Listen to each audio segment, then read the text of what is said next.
स्वागत है मेरे दोस्तों। आप सब कैसे हैं? उम्मीद करता हूं कि आप सभी बहुत अच्छे होंगे। आज हमारे पास एक बेहद रोमांचक विषय है जिस पर चर्चा करने वाले हैं। तो तैयार हो जाइए, क्योंकि यह कुछ ऐसा है जो आपको सोचने पर मजबूर कर देगा और शायद चौंका भी देगा। क्या आपको पता है कि 25 जनवरी 2025 को क्या होने वाला है? क्या हो अगर मैं आपसे कहूं कि 25 जनवरी 2025 को ब्रह्मांड खुद एक अद्भुत संगीत प्रस्तुत करने वाला है, 7 ग्रहों की दुर्लभ खगोलीय नृत्य जो रात के आसमान में एक साथ पंक्तिबद्ध होंगे। यह केवल एक साधारण खगोलीय घटना नहीं है। यह वह क्षण है जिसका वैज्ञानिकों, आध्यात्मिक खोजकर्ताओं और खगोल प्रेमियों ने बेसब्री से इंतजार किया है।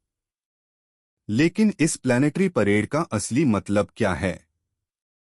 क्या यह हमारे लिए कोई गहरा संदेश लेकर आई है, या फिर कोई चेतावनी? एक ब्रह्मांडीय मंच। वैज्ञानिक रूप से इस घटना को सिजिगी SYZYGY कहते हैं।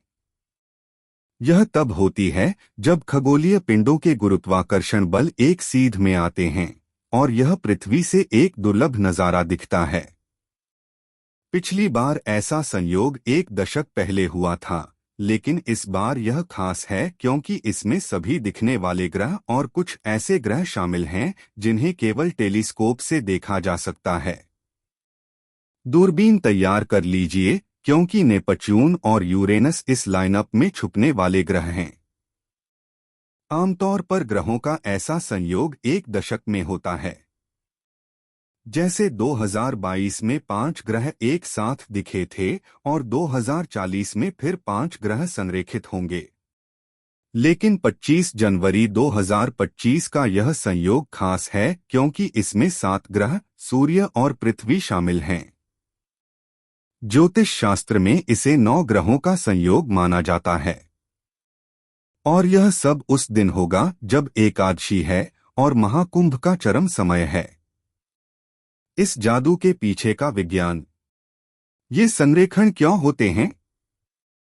यह हमारे सौरमंडल की कक्षीय गतियों की वजह से होता है। ग्रह अंडाकार कक्षाओं में घूमते हैं और समय समय पर वे हमारे पृथ्वी से देखने पर एक सीध में आते हुए दिखाई देते हैं। यह घटना सिर्फ सुंदर नहीं है, बल्कि इसका हमारे सौरमंडल पर सूक्ष्म प्रभाव भी पड़ता है।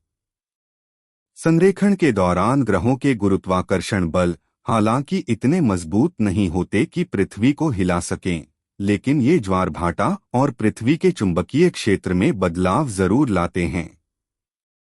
कल्पना कीजिए, जब ये विशाल ग्रह अपने गुरुत्वीय बलों को संरेखित करते हैं तो पूरे ब्रह्मांड में किस तरह की तरंगें पैदा होती होंगी। सोचकर ही रोंगटे खड़े हो जाते हैं, है ना? ज्योतिष शास्त्र का दृष्टिकोण। लेकिन क्या यही पूरी कहानी है? प्राचीन भारतीय शास्त्र, खासकर ज्योतिष शास्त्र या भारतीय खगोल शास्त्र, कुछ और बताते हैं। हजारों साल पहले महान ऋषियों और विद्वानों ने ऐसे खगोलीय संयोगों की भविष्यवाणी की थी जिनका गहरा आध्यात्मिक महत्व है। और आज हम एक ऐसा ही संयोग देख रहे हैं जो सिर्फ खगोल शास्त्र से कहीं ज्यादा है। ज्योतिष शास्त्र के अनुसार यह केवल 7 ग्रहों का साधारण संयोग नहीं है।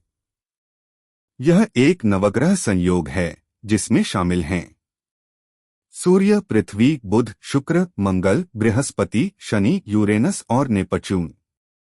इस संयोग को और भी खास बनाता है इसका समय। यह पवित्र एकादशी के दिन और 144 वर्षों में एक बार होने वाले महाकुंभ मेले के दौरान हो रहा है। यह कोई साधारण घटना नहीं है, बल्कि एक दिव्य व्यवस्था है जिसे परमात्मा ने इस उद्देश्य से रचा है कि हमें ब्रह्मांड से अपने जुड़ाव की याद दिलाई जाए।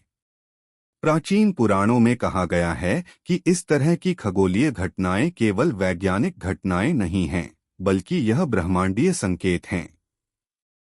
ये वे क्षण होते हैं जब ब्रह्मांड की ऊर्जा पूर्ण रूप से संरेखित होती है, जो मानवता को एक दुर्लभ अवसर प्रदान करती है, परिवर्तन, आध्यात्मिक उत्थान और सामूहिक समरसता के लिए। लेकिन असली बात यह है, यह संयोग सिर्फ आपको ही नहीं प्रभावित करता, बल्कि यह हमारी सामूहिक चेतना में बदलाव ला सकता है। प्राचीन पुराणों में कहा गया है कि ऐसी खगोलीय घटनाएं केवल वैज्ञानिक घटनाएं नहीं हैं, बल्कि यह ब्रह्मांडीय संकेत हैं। ये वे क्षण होते हैं जब ब्रह्मांड की ऊर्जा पूरी तरह से संरेखित होती है, जो मानवता को एक दुर्लभ अवसर प्रदान करती है, परिवर्तन, आध्यात्मिक उत्थान और सामूहिक समरसता के लिए। वैज्ञानिक दृष्टिकोण से यह एक सामान्य कक्षीय घटना लग सकती है, लेकिन ज्योतिष शास्त्र इसे एक गहरे आध्यात्मिक क्षण के रूप में देखता है। यह संयोग एक दिव्य आह्वान है, रुकने, चिंतन करने और अपने शाश्वत धर्म से फिर से जुड़ने का। आज का यह संयोग केवल एक खगोलीय नजारा नहीं है। यह ब्रह्मांड का निमंत्रण है, अपने आप को ब्रह्मांडीय ऊर्जा के साथ संरेखित करने, अपनी चेतना को ऊंचा उठाने और महाविष्णु की दिव्य कृपा को अनुभव करने का। जैसा कि पुराणों में कहा गया है, ऐसे संयोग दुर्लभ और पवित्र होते हैं, जो मानवता को उसकी आध्यात्मिक यात्रा पर मार्गदर्शन देने के लिए बनाए जाते हैं। तो आज रात एक पल निकालें, आसमान को निहारें, अपनी प्रार्थना अर्पित करें और अनंत ब्रह्मांड और आपके भीतर के अनंत के बीच के संबंध पर चिंतन करें। यह आपका अवसर है ब्रह्मांड की दिव्य लय को अपनाने का। आज के इस अद्भुत ग्रह संयोग की खोज में मेरे साथ जुड़ने के लिए आपका धन्यवाद। अगर यह आपको प्रेरित करता है तो चैनल को लाइक, शेयर और सब्सक्राइब करना न भूलें।